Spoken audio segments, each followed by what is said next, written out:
David Sobel is senior faculty in the education department at Antioch University in New England, Antioch University, New England, and Keene, New Hampshire, and he consults and speaks widely on child development and place-based education, one of my favorite topics. He has authored 7 books and more than 60 articles focused on children and nature for educators, parents, environmentalists, and school administrators in the last 25 years. He served on the editorial boards of Encounter, Community Works Journal, and Orion, and writes a regular column for Community Works Journal. His articles and essays have appeared in Orion, Encounter, Sierra, Sanctuary, Wonder Time, Green Teacher, Playwrights, and others. His most recent books are Childhood and Nature, Design Principles for Educators, and Wild Play, Parenting Adventures in the Great Outdoors.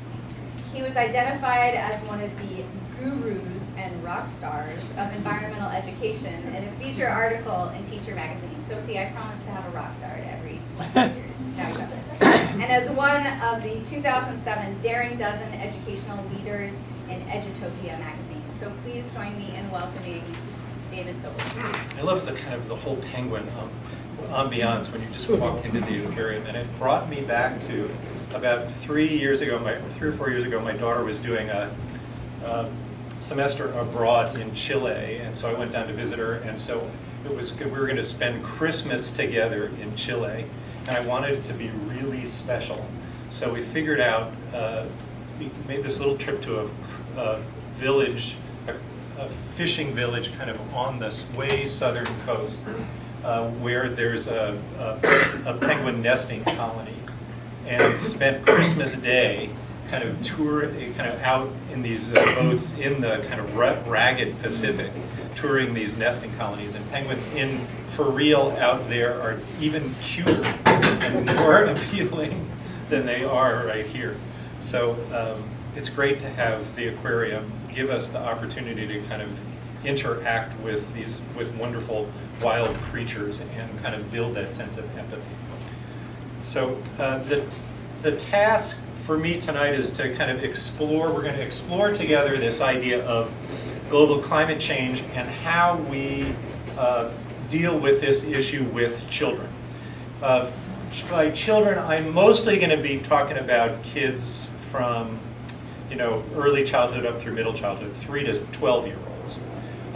And lots of stuff we'll talk about will be relevant for older, for adolescents as well. But I'm really looking at this issue of, okay, so how do we deal with this big problem of global climate change, and how do we talk to kids about it? So that's the problem that we're going to explore. And ever since The Inconvenient Truth, the movie by Al Gore, came out, people have been coming to me and saying, well, what do you think? And what their big underlying deep question is it useful, or at that point when the movie was out, is it useful or is it counterproductive for 8-year-old kids to see this movie? Is this a prop? Should we be doing this or should we not be doing it? And so I had to kind of formulate how I thought about all this stuff. I want to give you a sense of how kids are getting messaged about global climate change right now.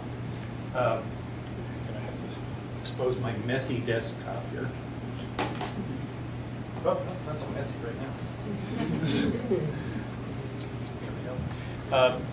But so I'm going to be showing you a bunch of very short videos that are going to kind of give you the context for what's going on in terms of kids' exposure or kids' education right now.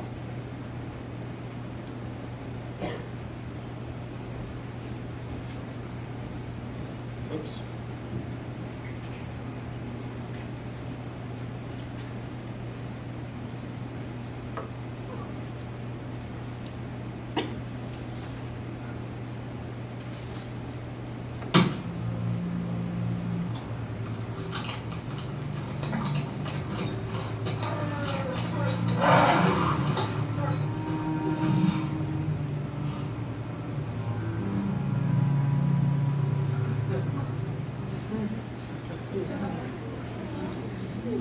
Okay, so that's the kind of message that kids are getting, whether it's in storybooks, and we'll look at a couple of those in a minute, or whether it's on milk cartons, or whether it's in their first grade classrooms. This is what they're getting. Is it and you know, is this the assumption is, well, if kids know about this is going to motivate them to do something constructive. I contend that when kids see that, what it makes them feel like is next time they're in the supermarket, they're going to get separated from their mother and they're going to get scared. That's what I think the real message is. So I've got recruited into this. I'm going to kind of go back and forth between showing videos and not. So I'm going to recruit you to cover that over in between times, so that we don't have to look at it. What? Is it between times? Yeah, it's in between times. So I've covered it for only a little bit. You're going to have to do this a lot of times. So I got recruited into this because I wrote a little book about 15, maybe longer now, years ago, called Beyond Ecophobia, that wanted to look at, you know, the developmental appropriateness of environmental education. And at that point, and I'm going to explain what I mean by ecophobia in a minute. At that point, the big issue that was being imposed on kids was rainforest education. There was also a lot about ozone depletion and endangered species and stuff like that. But the big issue was rainforest education, and that's, you know, milk cartons about, you know, there are 1,000 acres of rainforest being cut down in between the time when you got your milk for a snack in the morning and lunchtime. And you first graders need to do something about this. And so this is what the classic kind of rainforest message was for kids about 10 years ago. So, Vanna, would you mind?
So if that wasn't clear, that was a kind of a wave of blood that just kind of swept down across the screen, right? And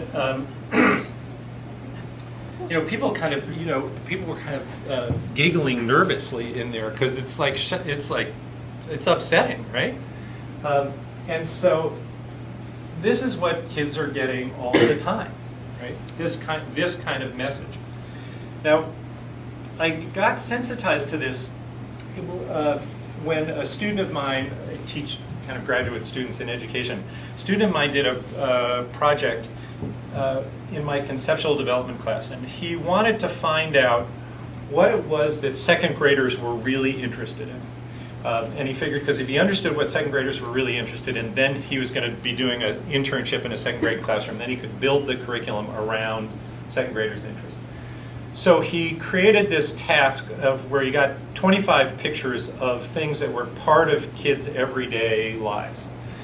Pictures of eating pizza with your family, and playing board games and playing sports, and pictures of a deer in the woods, and pets, kids and dogs, and there was an urban scape with some smokestacks in it, and the picture of the Earth from space. So just a kind of a nice set of pictures that represented what you do on an everyday basis. And then he interviewed 80 kids in Springfield, Vermont, and they were all second graders. And he said, I want you to look at these pictures, and I want you to choose about 6 cards that show the things that are most important to you.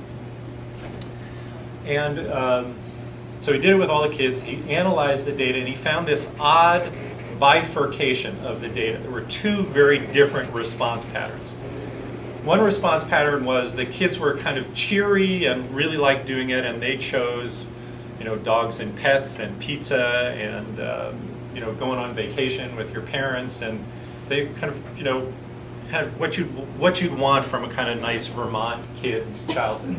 The other kids approached the task kind of despondently and glumly, and they chose the pictures of deer and the Earth from space and the urban scape, and with the smokestacks. And they said what's really important is that we have to save the Earth, and they were kind of glum about the whole thing. And so happy kids, kids liking their families and pets, happy about life. Kids kind of glum, kind of despondent about, but feeling responsible for saving the Earth. He said he couldn't figure out. So all these second graders look pretty similar. Similar socioeconomic status. He goes to the teachers, 4 different classroom teachers. He says, I can't figure this out. Why is there these 2 different response patterns? 2 of the teachers said, we're sorry. We know it was just Earth Week a couple of weeks ago, but we really didn't do any Earth Week curriculum. The other 2 teachers said, actually we did this very we did this big Earth Week curriculum. And we thought we were doing a good job. So, you understand with the picture here, right? The teachers that did the Earth Week curriculum, the kids were the despondent kids who felt responsible for the Earth. The kids that didn't do the Earth Week curriculum kind of were happy about their lives. And so I realized, oh my God, what are we actually in what's a completely honorable intent to kind of educate kids about the future of their Earth and how they have to contribute to it. We are very potentially making them despondent and hopeless. And so that's where this notion of ecophobia emerged to me, is that the notion that all this environmental bad news that we put onto children is making them depressed and skeptical about the future of the Earth. And even though we're well-intentioned about it, it may be kind of not accomplishing what we want it to accomplish. Now look at this, and let me show you a couple of ways in which we do this in subtle ways. This is from an essay that was in Newsweek about 5 years ago by a woman who's at that point was a zoo educator in Chicago. And she was looking at what she calls kind of eco-ardent children's literature. And in this case, it's a book about a bedtime alphabet book about extinct animals. Right? And so she's imagining reading this book to her 4-year-old or 5-year-old. And this one is Ella's for Las Vegas frog. People built the city of Las Vegas and paved over all the freshwater springs where this frog used to live. Sadly, we say goodbye to the Las Vegas frog. And then the very last sentence of the book is, let's hope humans never become extinct. and then she imagines saying, night, night, Jimmy.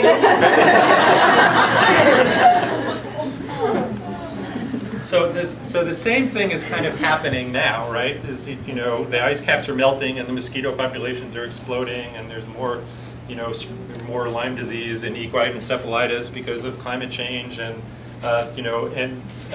you first graders, you've got to fix this problem. Let me show you. This is another, for instance, of the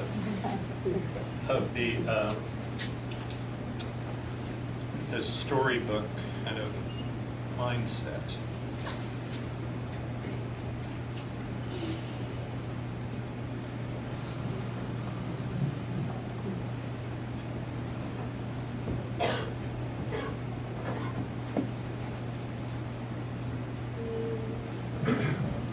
There was once a land where the weather was very, very strange. There were awful heat waves in some parts, and in others terrible storms and floods. Scientists said it was being caused by too much CO2, which went up into the sky when the grown-ups used energy. They said the CO2 was getting dangerous. Its effects were happening faster than they had thought. Some places could even disappear under the sea, and it was the children of the land who'd have to live with the horrible consequences. The grown-ups realized they had to do something. They discovered that over 40% of the CO2 was coming from ordinary everyday things like keeping houses warm and driving cars, which meant if they made less CO2, maybe they could save the land for the children. Is there a happy ending?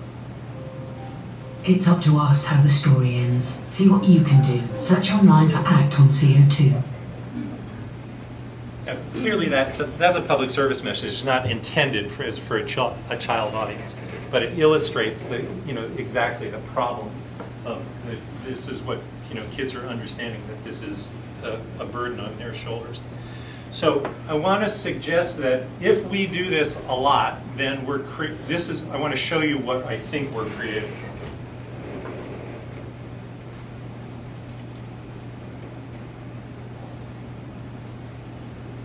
The scientific community.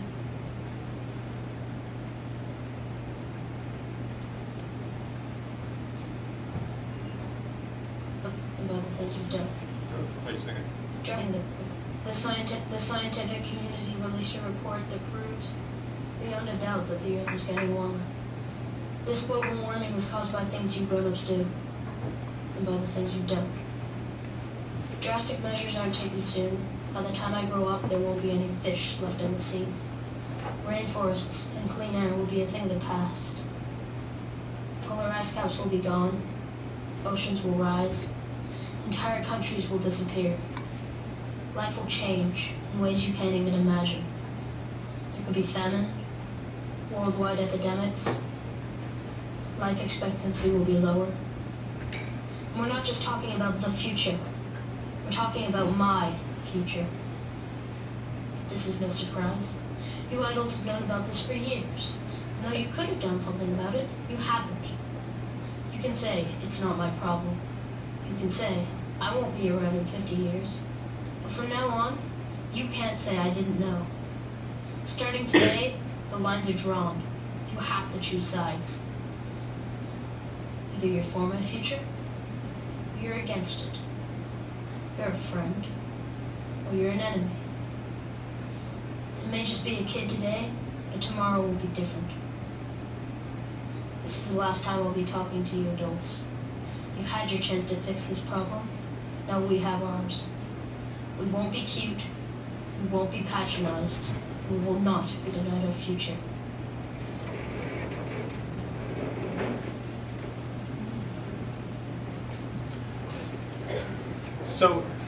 So I completely agree with him, right? On the one hand, and then on the other hand, it makes me really, his melancholic disposition makes me sad, and I think that's problematic. And so I agree. I think that climate change is a function of human behavior. We got to do something about it right away.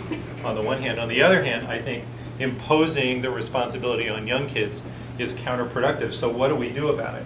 So I'm reminded, for those in the older folks in the audience, I'm reminded of those Godzilla versus Rodan movies from our youth. So if people remember Godzilla versus Rodan? Two big monsters, and they're fighting in Tokyo, and they're destroying Tokyo, and so Godzilla feels kind of like global climate change, and Rodan feels kind of like developmentally responsible environmental education. And I'm trying to figure out how we bring these two things together. And so so now that we've done the depressing part, I'm going to try and move towards some more of the solution.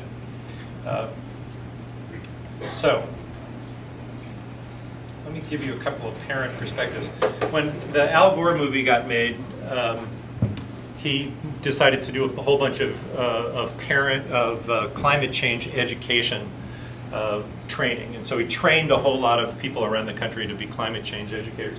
And one of them was a woman from a Seattle radio person, and she decided to make a kind of a kid version of an inconvenient truth. So kind of targeted for 7 to 10-year-olds and their parents. And so she showed it, and then there was this interesting parent dialogue that happened online about seeing this movie. And let me kind of read what a couple of parents said about this.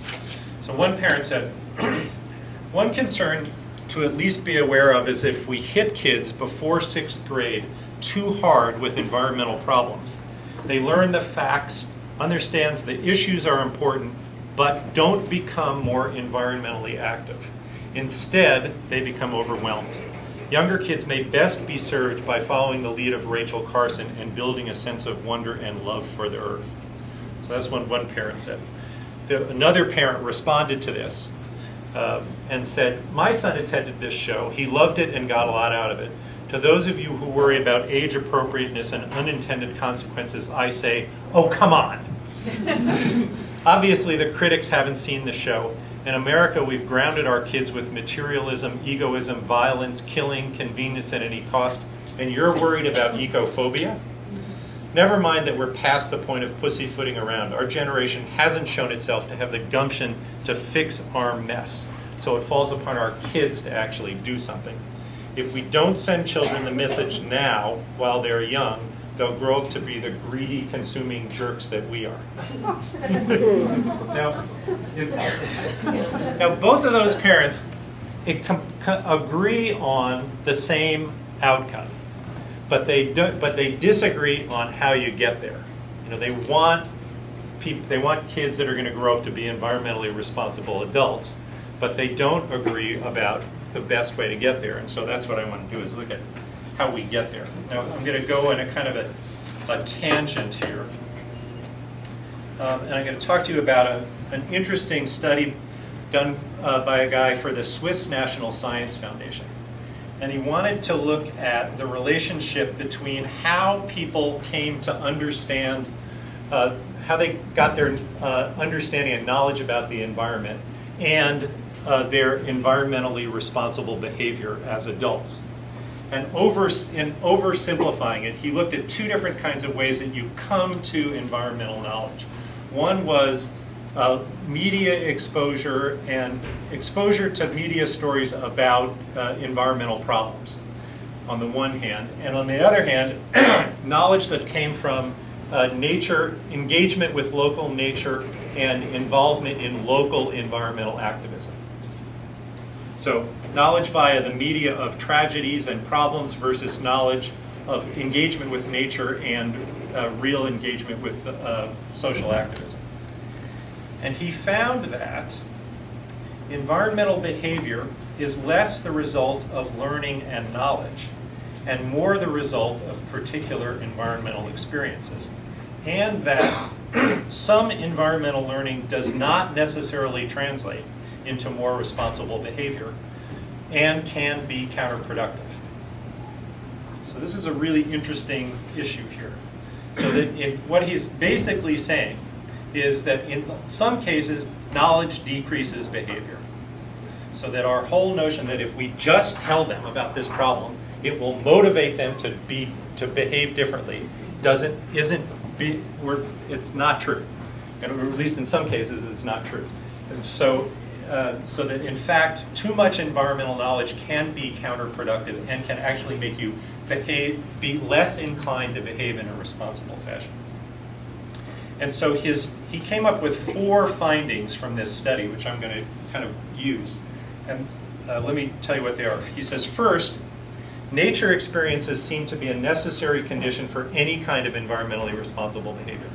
It means you have to have a lot of experience in the natural world in childhood if you're going to be environmentally responsible. Second, experiences of environmental activism emerge as another crucial condition for environmental behavior. In other words, you got to have kids having the opportunity to be environmentally or socially active in small incremental ways all the way through their biography. They need a social context in which environmental activism is being modeled. Third, fear and anxiety of environmental problems has the potential to turn environmental education into a counterproductive activity. Too much emphasis on fear is counterproductive. But fourth, when low fear is involved, environmental knowledge and information do make a difference.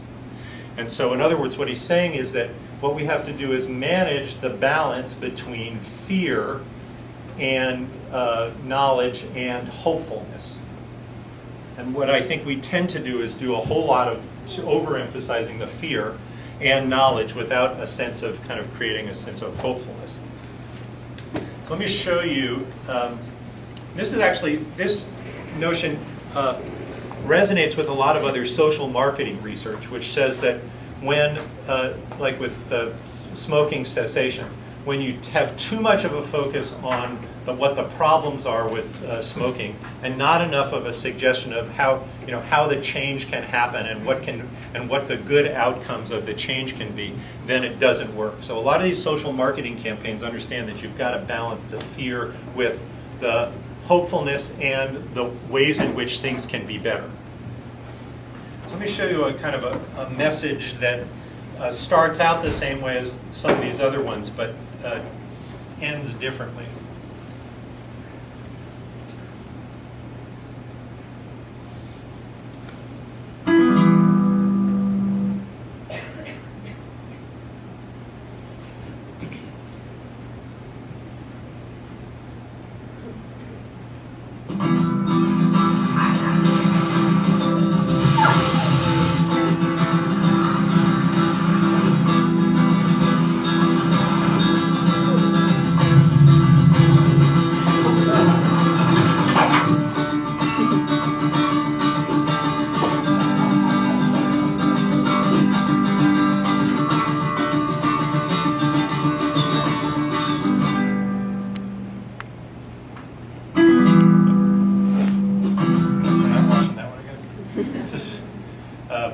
So that one starts out with the same kind of tragedy thing, but then turns it around and winds up with, okay, so this is how we're going to make a difference. So we have to start thinking about it in those terms.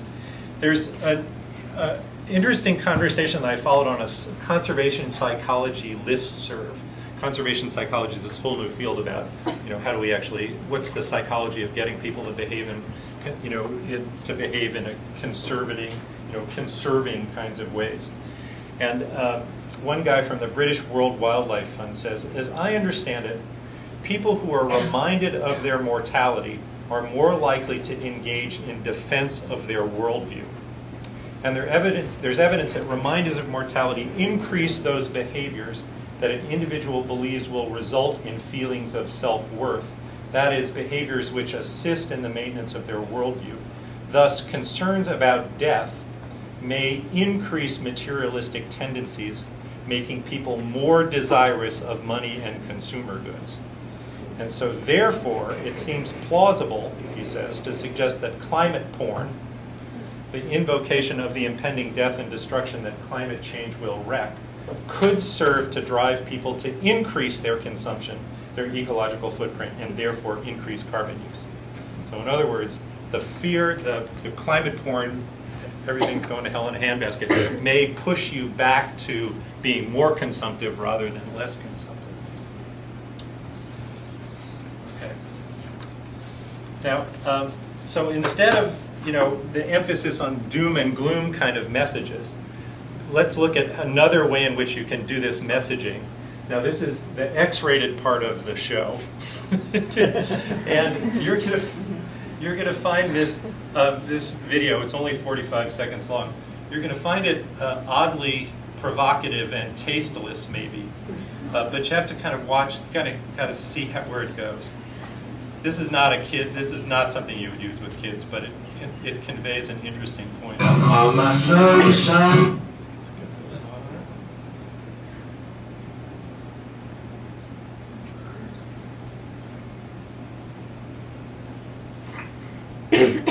No dear, how much I I love. Wait a second.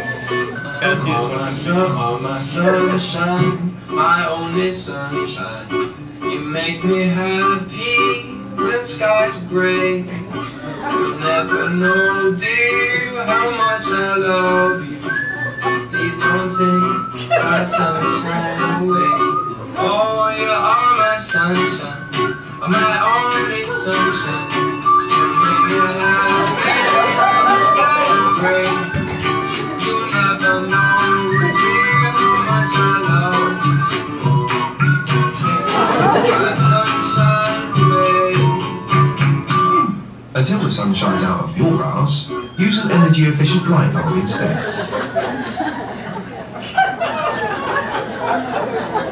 Oh, my sunshine. So if you did catch the tagline in that, it said, "Until the sun shines out of your arse, use an energy-efficient light bulb." So rather than the doom and gloom approach, the kind of humor approach can be effective, but clearly we're not going to use that kind of video with kids. So what are we going to do with kids instead? So let me go back to the findings from that Swiss National Science Foundation study. He says, first, nature experiences have to be a condition for developing environmentally responsible behavior in adulthood. A fascinating study done by a couple of Cornell researchers in which they wanted to look at this whole relationship between childhood experiences, adult environmental behaviors. Adult environmental behaviors were you recycled, you purchased products on the basis of their greenness, you voted for candidates on the basis of their environmental positions. That was environmentally responsible behavior. Then they looked at 3 different kinds of experience in childhood. One was what they called wild play, which is not out of control play, but play in wild places. Natural play in the woods, kind of unstructured by parents, also included hunting and camping with parents and things like that. So wild play was one. Domesticated nature play was another. Domesticated nature play is gardening experience, kind of animal care, things that were more adult prescribed but had to do with taking care of things. And then the third kind of childhood experience was environmental education. Scouts, going to the zoo, after school nature programs, those kinds of things. So they kind of clumped those 3 things into 3 different categories and looked at the relationship between wild play, domesticated nature play, environmental education, and adult environmental behavior. This is what they found. Wild play correlates with adult environmental attitudes and with adult environmental behavior. Doesn't necessarily cause it, but there's a strong correlation. Domesticated nature play correlates with adult environmental attitudes, but not very much with adult environmental behavior. And environmental education didn't correlate with either. And the whole environmental education community said, because why do you do environmental education? Because you want people to grow up to be. So, and then the authors quickly said, well, no, this is not a fine-grained enough study to say that environmental education is not working, but what it does clearly say is that this wild play has something to do with this. It goes back and correlates with that finger study, and then it's winding up, it's showing up in a lot of these other studies. There was another study by a guy at Iowa State where he looked at 300 Iowa farmers, half of whom took advantage of wetland set-aside funding, and half who didn't. Wetland set-aside funding: take some of your acreage, you don't plant it, you leave it so that it's usually seasonally wet and it's used by migrating waterfowl. So they're doing something that's at a slight economic disadvantage to them, but it serves wildlife. So he says that's an adult environmental behavior.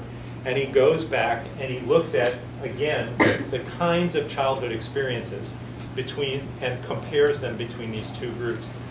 The farmers that take advantage of wetland set-aside funding, they hunted and fished with their parents as kids. They went mushroom collecting and berry picking with their parents as kids. They went horseback riding. They played in wild places, and they read nature books. They didn't talk about environmental education, right? And and the interesting thing is this kind of consumption piece.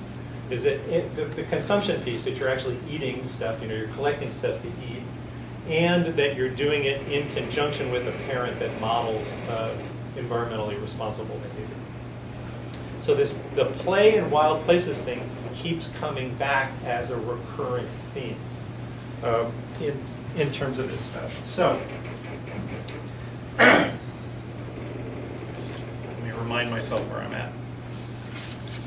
So to get back to the notion of, if you had to choose between taking your 8-year-old to go see the Al Gore movie, or whether you could take your kid berry picking, it might be more productive in the long run if you took him berry picking than if you took him to see the Al Gore movie.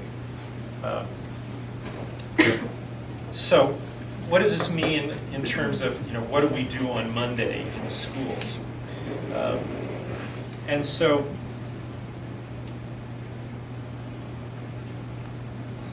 I want to look at the two of those notions from that Swiss National Science Foundation study. One was that one about extensive nature experiences, and the second was this notion of opportunities to participate in environmental activism at local incremental ways all the way through school. So what we've got to do, the first one, is that we've got to start providing kids with extensive nature experiences in childhood.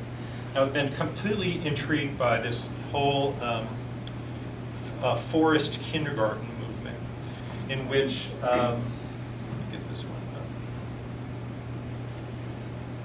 I really hope this is going to work.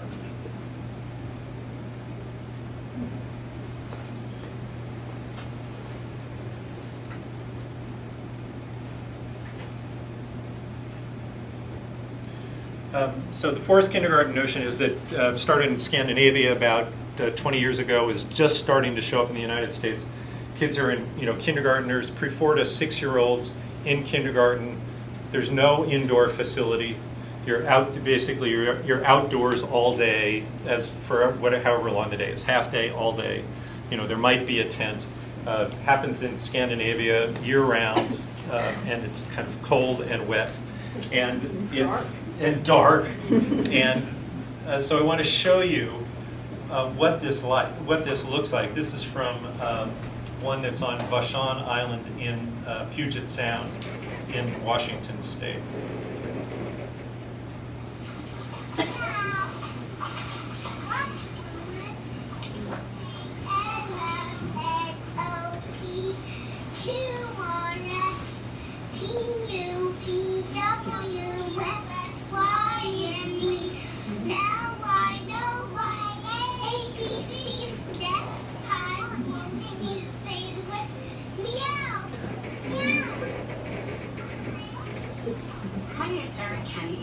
Director and lead teacher of Cedarsong Nature School, an entirely outdoor school located on Vashon Island.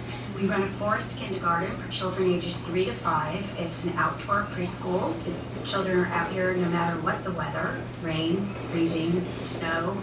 Part of the idea is that children learn through direct experience, and the lessons that are provided by nature occur spontaneously and organically through our walks out in nature. You can ask your friends to help you out,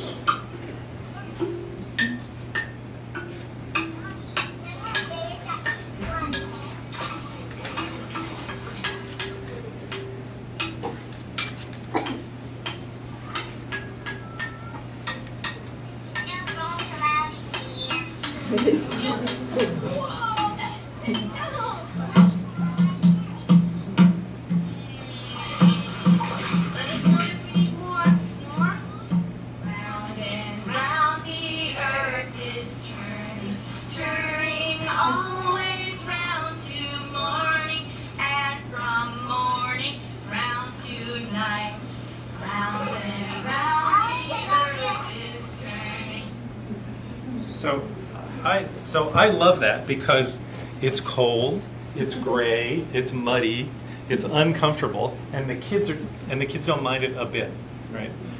Yeah. And it's not the Marines. What? And it's not the Marines. It's not the Marines, right? Because the Marines, Right. education is it's cold and Yeah. you tough it out and Right. you know Yeah, yeah. stick it up. So Right. it's- yeah. And I'm on the board of a school in Maine that's like this, and it's looked exactly this way, and the kids love it.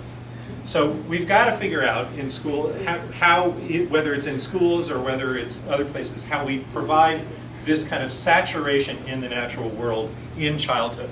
That's a really important piece of the puzzle.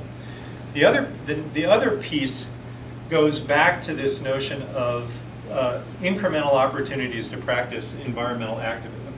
Is that what we have to do is we have to start creating schools as communities of environmental care. And we have to think less about how we're going to educate kids about the content and the environmental knowledge about global climate change. And we have to start having them practice and behave in environmentally responsible ways, in small incremental ways, all the way through their schooling. So the model I like to use for this is, if you think about traditional agrarian cultures where kids, the 4 and 5-year-old kids starts out by being responsible for a chicken and taking care of a chicken and collecting the eggs, and by the time a child gets to be 7 or 8, he or she will get a goat, and they're responsible for taking care of the goat, and then by the time you're 10 or 11 or 12, then you get a calf, and you've got to raise it. And so that there's this increasing responsibility for caring for other creatures or taking care of the world. And so what we need in schools is this, what I'm calling a ladder of environmental responsibility, where we start to have increasing responsibilities, so that when you're in kindergarten, you have one set of responsibilities that relate to taking care of the whole community. And in first grade, you've got another set of responsibilities, and it gets ratcheted up at each level. So it starts to look like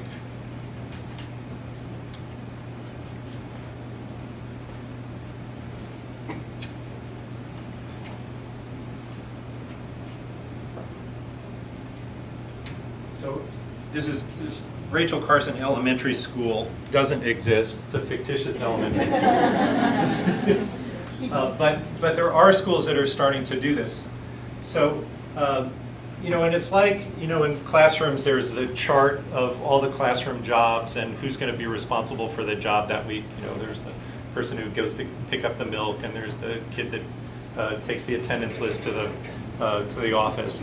That's the kind of jobs inside the classroom. But what we want is kids being responsible for taking care of the not just the classroom, but the school and the school grounds and the nearby community. So, for instance, the kindergartners might be responsible for seasonal school beautification, and the first graders might be responsible for flower garden maintenance. Second graders would do the vegetable gardeners. Third graders would be responsible for the schoolyard and problems with graffiti and vandalism. And by fourth grade, the kids are running the recycling program. The fifth graders are attending the composting program. By sixth grade, then you actually start to talk about climate change, but not much before that, right? And you're starting to talk about, okay, how do we reduce the carbon output of the school, and how do we decrease the water consumption in the school? There was a nice example. I was supervising somebody at Mission Hill a few years ago, and the principal charged the one fourth grade class with reducing the school's paper consumption by 50%.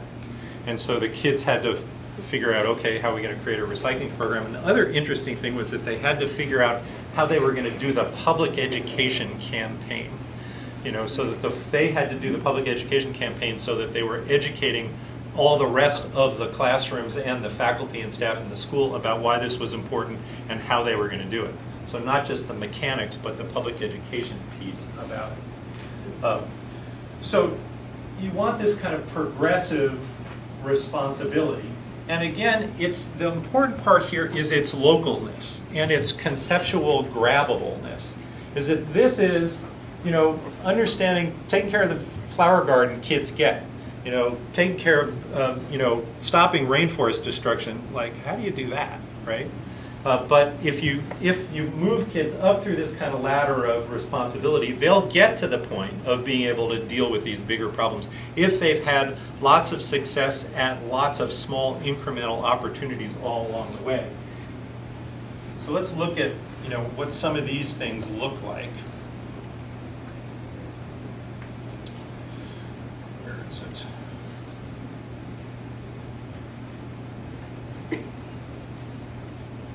This is from a wonderful film called Mother Nature's Child, which I highly recommend. We're just going to look at about a minute and a half of it.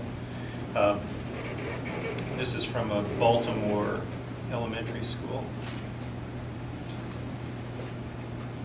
Let's see. All my sunshine.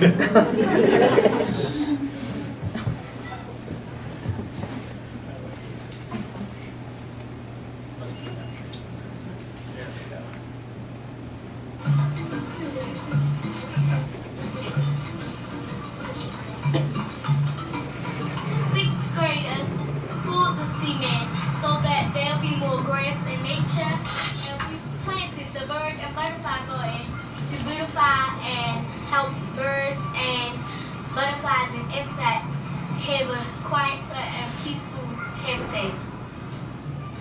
They get to be a part of nature. What's going on outside, they can smell it, they can see it, they can feel it. And in the classroom, you're limited to how much you can do if you keep the children inside. And a lot of the schools are teaching to the test. They're talking about math, science in a contained area, not outdoors, not connected to nature, not connected to things that are real, and they're connected to data, graphs. That's, one form of learning. It's narrow, it leaves out a lot, and it's exhausting. But we don't teach in that way. We teach where the kids have to think on their own. They have to really think about what they're doing. They have to observe. They have to feel, touch. When you can use all your senses, when you're sitting at that test, a lot of that stuff just comes to you, and it's not where it's been drilled into you all day long. When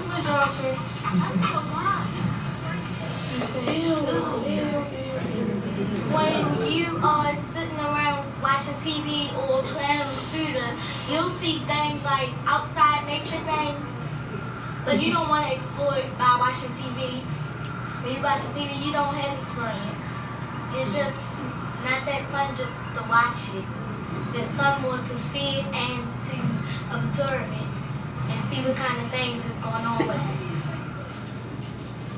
Put your head in the dirt. So the specifics of what kind of tasks happen at which kind of grade levels is not the important part, but rather that there's this gradual understanding that you're going to move up to these responsibilities, and that's just a normal part of what being a responsible community member is that you take care of the natural world, and that we don't impose these big problems too early or too fast, because that's going to suck the initiative out of kids. And that if you do it this way, you're going to provide that source of energy and commitment that can flourish. So we're going to end with one last one. This is a great.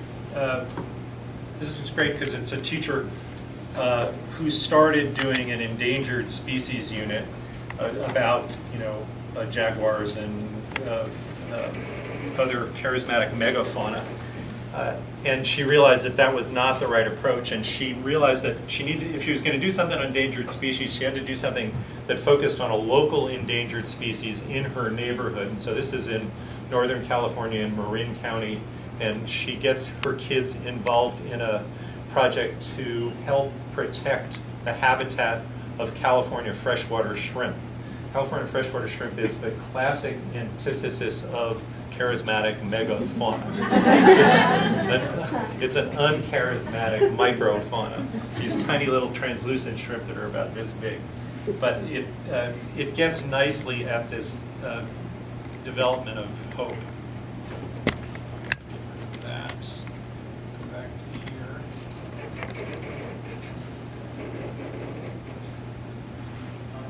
In 1990.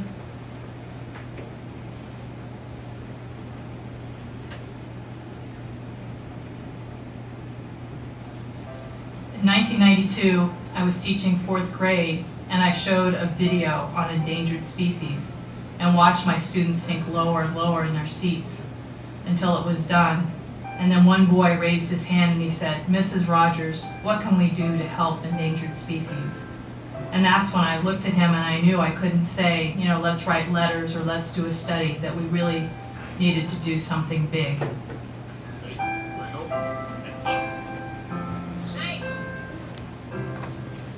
Ready? 1, 2, 3. Push. Good.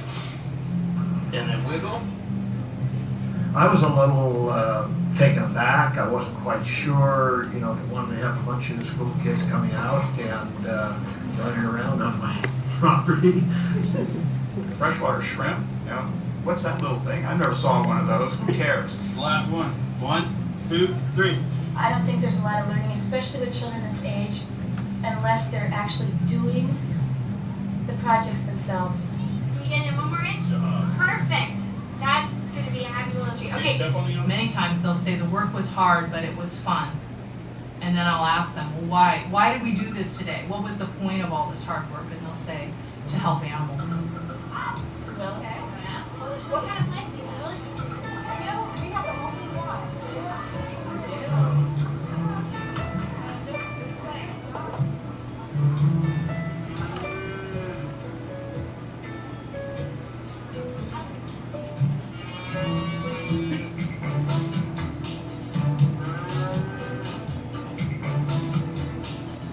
We got the idea to adopt a species, the California freshwater shrimp, and brainstormed ways to help them. And one of the best ways to help them was to restore their habitat. The very first time the kids came out, we were really unorganized. We really didn't know what we were getting into. I don't think the kids knew what they were getting into, and it was really fun. We had a great time. And to tell you the truth, Paul has tremendous courage, and so he took a chance on us. Everything bloomed from there. So what started on Paul Martin's ranch is one restoration that was done 15 years ago and now is a virtual forest, is now being connected one landowner at a time up and down that watershed. The entire 2 miles of creek has been revegetated by kids. These leaves will probably come up to here in 5 years. Some of the willows will probably be really high because they grow fast. I just go crazy when people say something like it's a cute project or a feel-good project.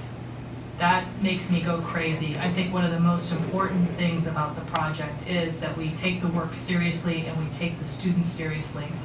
Don't pull the stem, don't pull it. Pull it back. Here, push Paul, good. You can point to streams that they started 10 years ago in the straw program that now have a full canopy of oaks and cottonwoods and maple trees all over them that started with little sticks in the ground. When we first started, there was only 4 or 5 species of birds that lived out in the creek, and from what I understand, the last survey they did, there was 28 different species out there. The straw children that come and do the plantings are just really integral to our feeling that we're part of a bigger community. What do you think of the project? It's fun. Straw is a community program, but it also puts schools as hubs of community. The dedication comes from the context that's created in the classroom. To have them actually outside in the environment, seeing what I'm talking about, is what's going to stay with them forever. We actually did a survey of the original kids as they were leaving college, and they do have a true feeling of empowerment. That they actually said, many of them, that it could be traced back to their 4th grade experience. Some people in the world might be lazier than others, so we have to do it or else. This is confidence for life. They they've made a difference here, and they'll know that they can make a difference in lots of different areas. And that's really what I think the most important thing that we're giving them, is that they're going to be able to hold on to that feeling of empowerment.